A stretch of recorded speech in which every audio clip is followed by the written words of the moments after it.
Bonjour et lumineux dimanche à vous.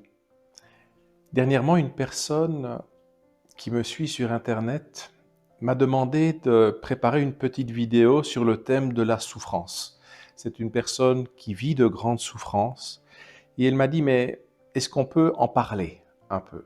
Est-ce qu'on peut essayer de voir quels sont les contours de cette notion qui nous touche toutes et tous à certains moments de notre existence? Est-ce qu'elle est bonne? Est-ce qu'elle est de toute manière négative? Est-ce que l'on peut y donner un sens?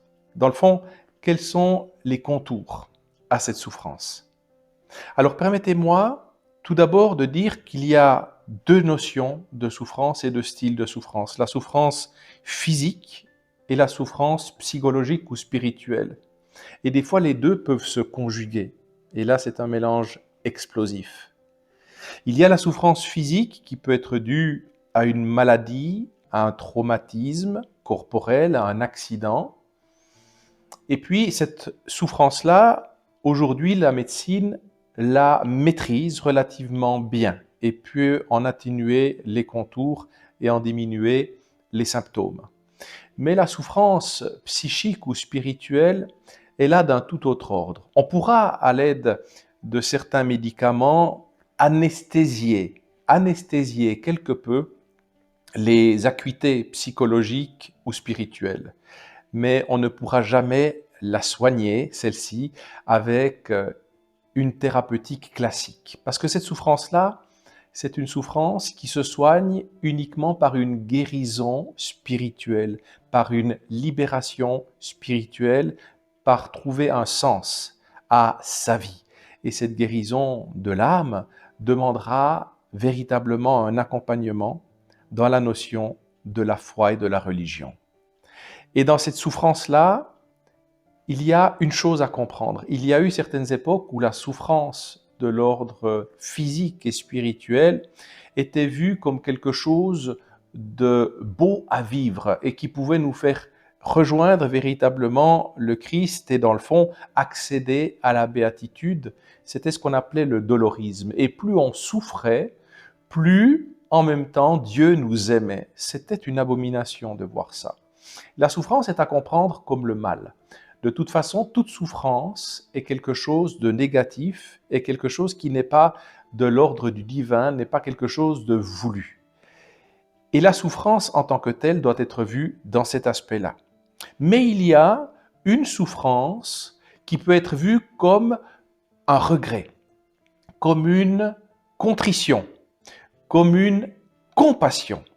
Et lorsque cette souffrance-là, dans le fond, de se rendre compte que je suis pécheur, de se rendre compte que j'ai mes limites, de me rendre compte que j'ai fait faux, cette souffrance spirituelle est en fait un extraordinaire élan pour me purifier. Mais c'est une souffrance transitoire, ça n'est pas quelque chose qui me paralyse à proprement parler, c'est quelque chose plutôt qui me fait me rendre compte ou qui me fait être compassionnel avec la souffrance de quelqu'un, envers la souffrance d'une situation et qui me pousse vers une tristesse, mais plutôt de l'ordre du compagnonnage ou de l'humilité. Et ça, c'est une toute autre souffrance. Mais il y a la souffrance psychologique ou spirituelle qui peut être due à un manque de sens dans sa vie, qui peut être due à une jalousie, à une envie, à quelque chose qui me blesse parce que je veux prendre un chemin différent que celui que l'on me propose ou celui parfois que la société nous impose. Il y a le regard des autres, il y a le jugement des autres, il y a le manque de sens, le manque d'aboutissement de ma vie et puis bien sûr la souffrance psychologique de ne plus savoir à quel sein se vouer. Et ces souffrances-là peuvent être des souffrances terribles, mais qu'on ne peut jamais soigner avec des médicaments. Aujourd'hui, je reste convaincu que beaucoup de personnes vivent des souffrances psychiques ou spirituelles qui sont accompagnées par des psychiatres, que l'on gave de médicaments et de médecine allopathique, alors que ces personnes-là devraient se retourner vers un bien-être et une recherche d'ordre religieuse et spirituel. Et ça, c'est le grand défaut de notre monde, c'est qu'on pense automatiquement qu'une souffrance psychique ou spirituelle est une psychopathologie que l'on doit automatiquement rediriger et soigner auprès d'un médecin. Alors que le médecin des âmes, ce sera avant tout l'accompagnement spirituel, le Seigneur, par l'intermédiaire notamment d'un prêtre. Et ça, c'est une chose qui est importante. Si vous connaissez des personnes qui sont des blessés de la vie, qui ne trouvent plus de sens à leur vie, envoyez-les d'abord chez un prêtre. Première des choses concernant cette souffrance psychique ou spirituelle qui est due bien souvent à des ruptures, à des déceptions. Et c'est important de prendre en compte ces notions-là qui sont fondamentales. Il y a aussi quelque chose que l'on doit rappeler.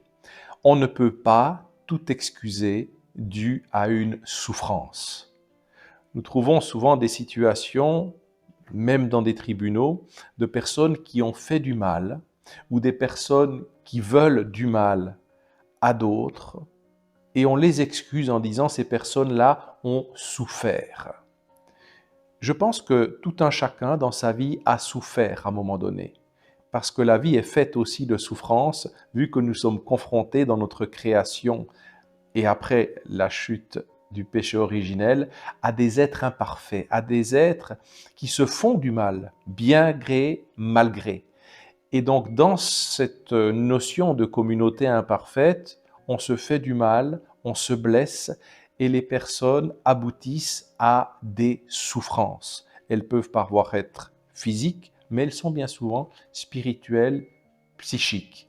Et ces souffrances-là doivent être accompagnées, mais on ne peut pas, même quelqu'un qui a vécu une souffrance extrêmement traumatisante, devra être peut-être parfois soigné avec une médecine classique, parce qu'elle pourra avoir développé une psychopathologie avec une très grande rupture humaine et en même temps spirituelle.